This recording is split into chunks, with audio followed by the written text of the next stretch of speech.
This is Mo FibonacciWater, wanting to talk to you about a hot health topic, the balance of acid and base in the body. Many of us are concerned or confused why the average Western medical physician has not told us it is critical to keep our bodies in an acid-base equilibrium in order to create an environment unfavorable to disease. Naturopathic doctors, holistic healers, and herbalists all treat according to the fact that the human body's nutrition is often measured and regulated by pH. The pH of your blood, tissues, and bodily fluids affect your health at a cellular level. Water is the compound formed when a base neutralizes an acid.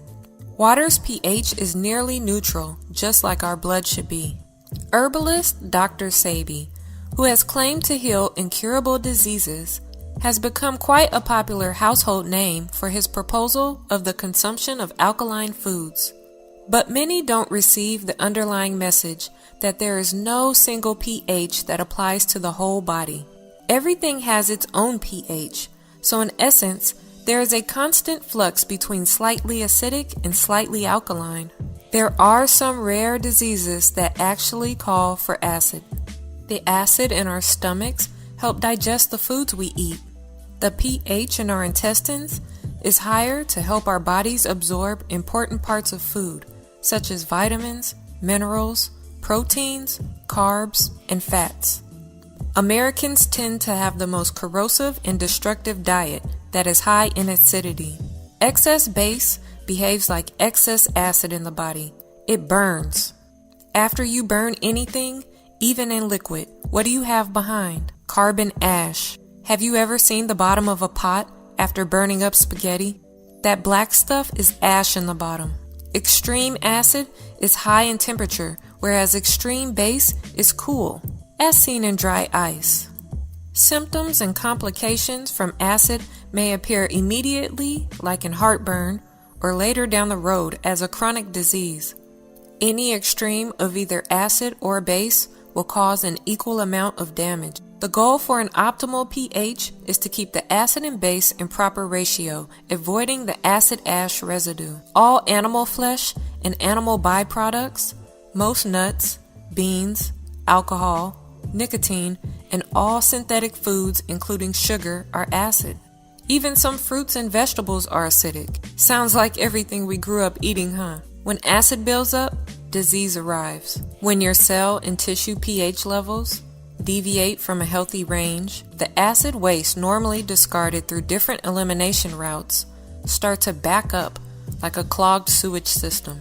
Acid, water, and electricity build up and create heat, and it literally bubbles up from the tissues, creating abnormalities such as acne, tumors, masses, and rashes.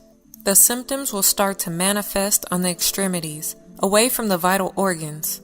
Pain and inflammation are most often felt in the joints like arthritis and gout, in the skin as dermatitis and eczema, or in the tissues as fibromyalgia, chronic fatigue, and other degenerative diseases. If the acid storage is around the pancreas, which produces insulin, the fancy disease label is diabetes mellitus. Cancer exhibits an extremely high level of mitosis, indicating that there is a high-level acid condition present. Truly, all of these diseases and many others are simply a result of acidosis. A healthy body maintains alkaline reserves to balance acids.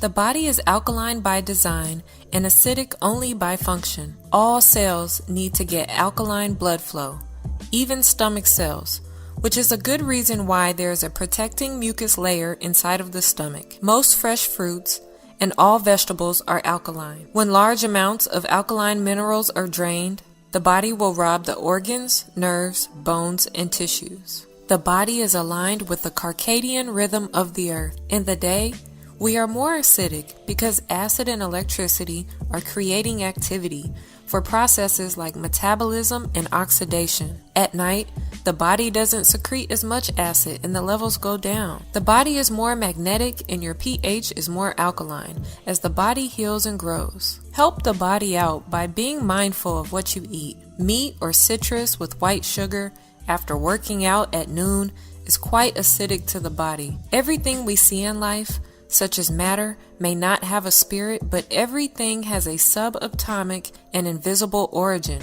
So I never discuss a topic without spiritual, mental, and physical relation. Scientists are breaking barriers and discovering more and more about how our thoughts and emotions can affect our health. However, I would love to give credit to the shamans, ancients, and our ancestors for always taking the metaphysical realm into consideration. Researchers now have their evidence to show that hatred, stress, negative thoughts, and feelings actually create excess amounts of acid in the body that it cannot assimilate. Then, to encircle this destructive cycle, acid intensifies or fuels any addictions present. An aspect of your brain function and mind cognition is dictated by its fluid. If the fluid is acidic, you are more likely to develop a hot temperament and are more easily provoked. This concept is observed in the fierceness of carnivores. Even if well fed, a hyena will attack you if you're in their presence. On the other hand, the alkaline herbivore are more cooler, more benign. Alkalinity is high vibration and anabolic, while acidity is lower vibration and catabolic. Let me simplify this. Anger is acid. Happiness is alkaline.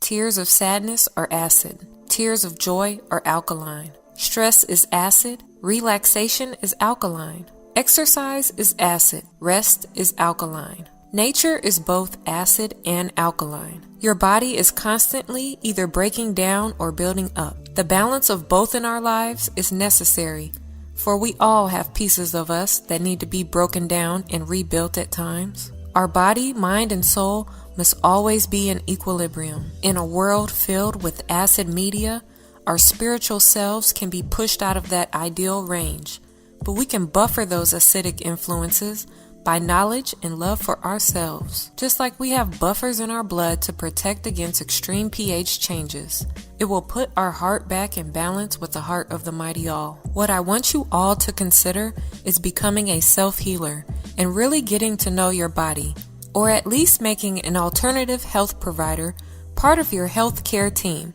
so that you can get an idea of your own metabolism and a full analysis of your current state to determine your specific nutritional needs. That way, you will be able to attack any developing disease at the cause and won't be masking any symptoms, or even worse, creating further damage.